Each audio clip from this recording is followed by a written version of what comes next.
Ignorance, ignorance, ignorance more frequently begets confidence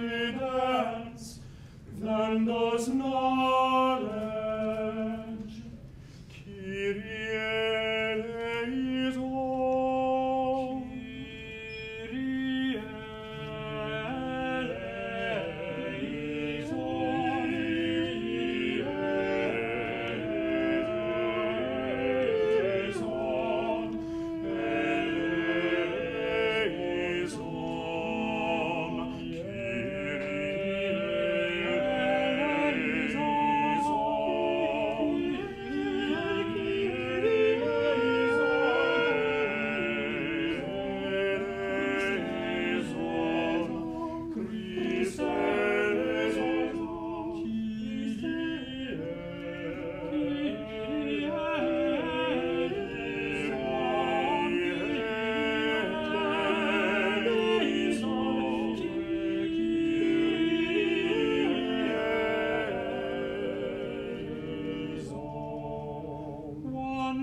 eleison.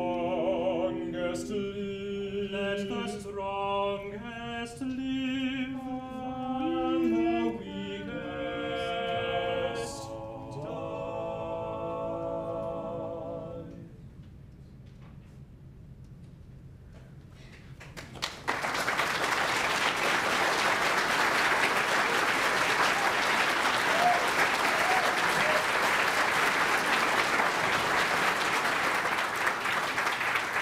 Thank you very much. In the interest of time, you will get to hear them again. In the interest of time, if you could hold your applause to the very end, that'd be great. We're going to be tight as it is.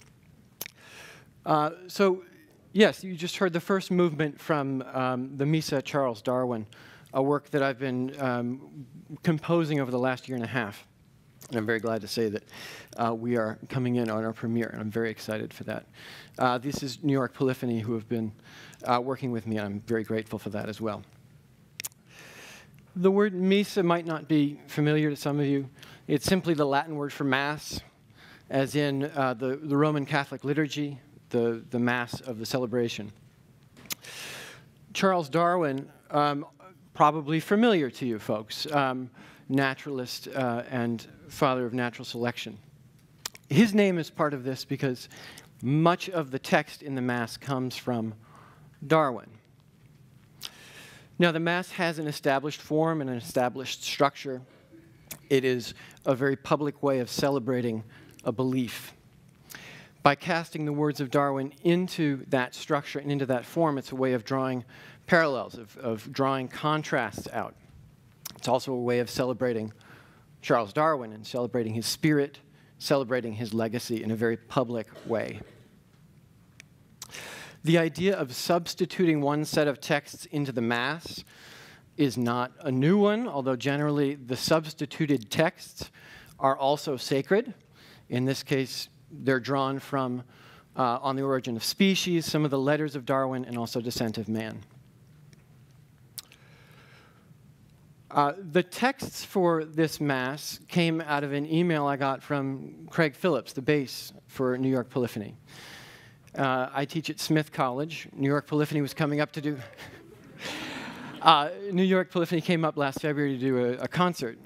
And in the midst of some very mundane business, Craig had this little almost footnote. It was like, oh, hey, by the way, I have this idea. And he sent me all these texts in this format, and I was immediately hooked. I was immediately drawn in.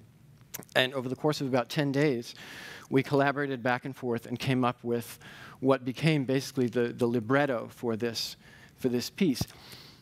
I mentioned the idea of contrast before. And one of the things that really got me at the very beginning was the Kyrie. And this is from the Latin Mass here. Kyrie eleison, Lord have mercy, Christ have mercy. And to set this same music here with text from Darwin, which is a very nice, succinct way of talking about natural selection, which is not merciful in its way. And by having these two ideas right against each other, that was, for me as an artist, very evocative and something that drew me into the project. Here's Geospiza crasirostris. This is the John Gould illustration from the Zoology of the Voyage of the HMS Beagle, published in the late 1830s. In approaching a project of this size, it's 6 movements, about 25 minutes long, I wanted to have some idea that was linked to evolution, to Darwin, to genetics in some way, and it would help me to keep this whole thing as a piece. And I thought about using DNA. And I went online. As a diligent scholar, I went online, and I found a segment of DNA from Darwin's finches. And so here are the nucleobases here, and I set about translating this into music. And the first thing you heard, in fact, when they came out was this right here. And I don't know if you can read it at the distance, but this is ignorance. Ignorance more frequently begets confidence than knowledge, and so forth. And you can see that A translates pretty clearly to an A natural. That's no big deal. Likewise with G and C. With T, I had 2 choices. If you know Sound of Music, T, a drink with jam and bread. At solfege, so I could have done B natural. And later in the work, I did use a B natural. But in here, I used a B flat. And that is T short for 10. B flat is the 10th note of the chromatic scale if you start at C. And you see this in post-tonal theory a fair amount. You see T as B flat. So this serves as sort of the backbone for the opening movement. It also shows up elsewhere. Credo, Latin for I believe, and it serves as the title for the central and most weighty of the mass movements. In thinking about belief and thinking about what I believe in and thinking about what resonated for me as a reader of Darwin, as an observer of the natural world, I thought about process and using process as a sort of credo, as a sort of I believe. And in the opening portion of the credo, I use 2 layers. And you see these top 3 rows is the first layer. And in this layer, I have rhythmic cells, a repeated rhythmic pattern. And the first one is 3 measures long, the next one is 4 measures long, and the last one is 7 measures long. And these overlay, and they do a complete cycle over 84 measures. That cycle is traded between all the voices. At the next level is that same genetic sequence from the first movement, but subjected to various manipulations. I would turn it over, turn it upside down, which is a very musical way of manipulating material. I also did something new for me, and I did insertions, deletions, and mutations, which is something I had never done as a musician, but it seemed like it was something that made sense in this context. So these 2 processes play out at the same time. Now, given the fact that these are humans, they're exceptional humans, but they are still humans. They can only sing 1 note at a time, and they have to breathe and so forth. I know. On occasion, I simply couldn't get all of this to work. So on occasion, some of these rhythmic cells merge together, and we create new ideas in that way. And so the material adapts and evolves as it goes along. Trying to think if I've got anything else I need to say about this before we go into it. No. So I'm going to turn over the stage to the gentleman of New York Polyphony, who will sing the first half of that process. So this is the opening of the credo, the first half of that process that I explained.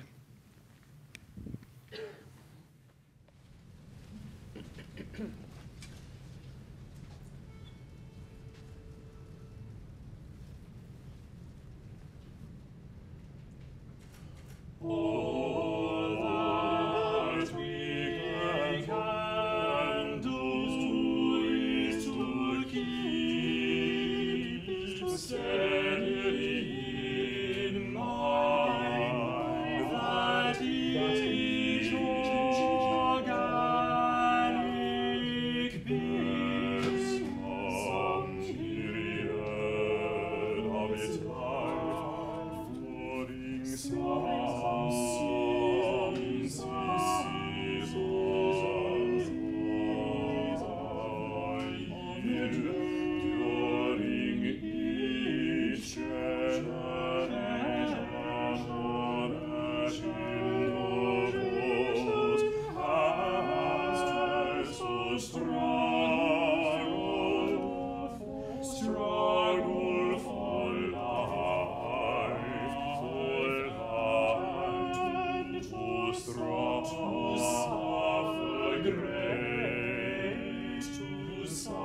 steadily in mind that each organic being has some period of its life.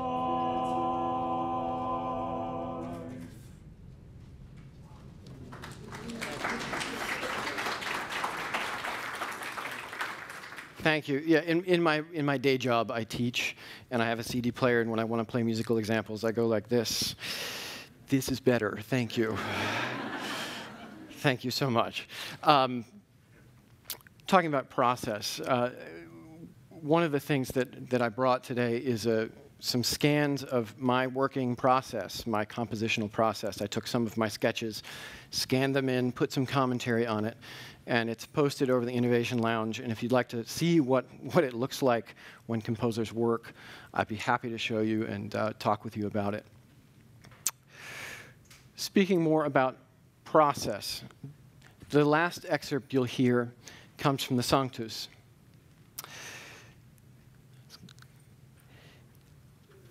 And this is a process which is maybe a little more organic. I want it to be a little less, a little more subtle in this one.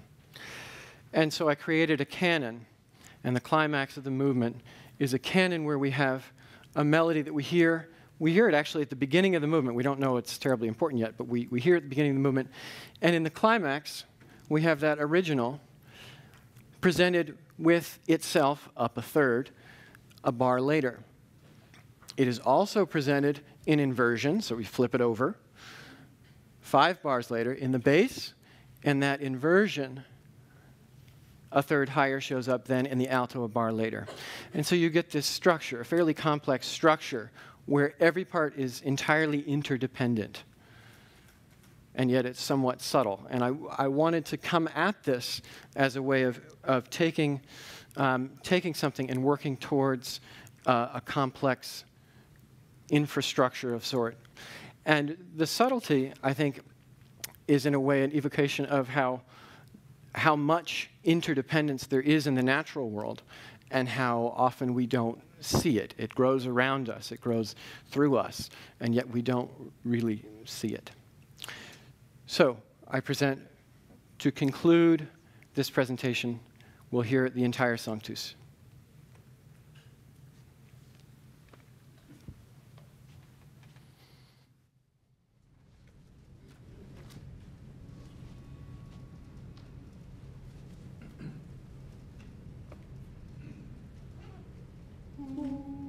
As buds give rise by growth to fresh buds, to fresh buds, to fresh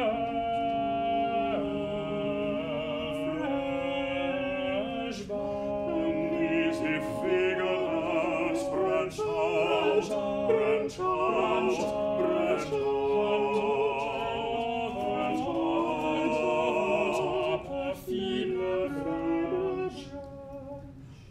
As buds give rise by growth to fresh buds, growth to fresh buds, by growth to fresh buds, by growth to fresh buds. It has been with a great tree of life. It has been with a great tree of life, which fills the earth with its dead and broken branches. As buds give rise by growth to fresh buds, by growth to fresh buds. As buds give fresh buds,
bald